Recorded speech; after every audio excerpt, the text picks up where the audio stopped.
Simula nga po nang pumutok ang balitang pag-trade ng Phoenix Suns kay Kevin Durant, isang team lamang ang may pinakamalaking tsansa na makuha siya sa susunod na linggo.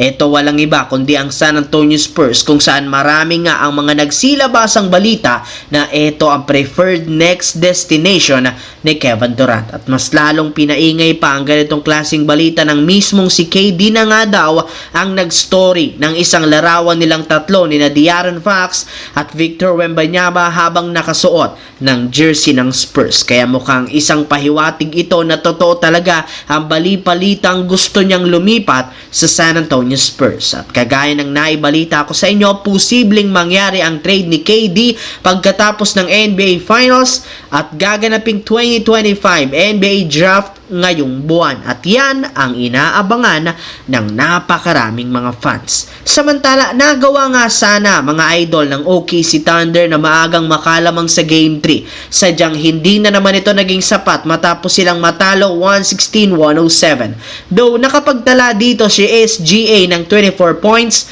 Holmgren 20 points at si Jalen Williams na merong 26 points.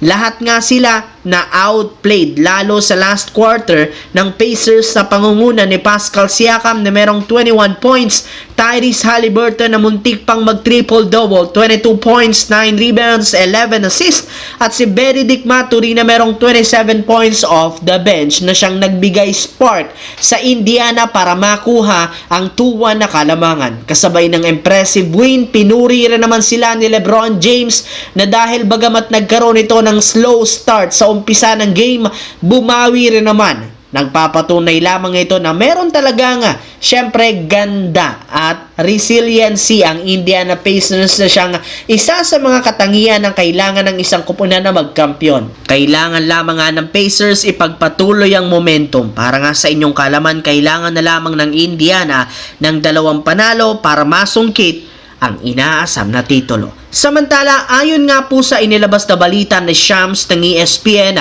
dahil nga sunod-sunod pa rin ang nakakadismayang kampanya ng Washington Wizards, taon-taon pinaplano ng front office na mag-rebuild na. And this time, balak na nilang i-trade ang kanilang main key player na si Jordan Poole. Bagamat napakaganda ng performance nito ngayong season, averaging 20 points per game, 4.5 assists, halos wala rin naman nga itong impact para maging competitive ang kanilang team sa East. Bukod dyan, aabot rin naman sa $65.9 million ang kanyang kontrata sa susunod na 2 taon. Kaya kung gusto nilang makatipid, pwede nila itong ipamigay.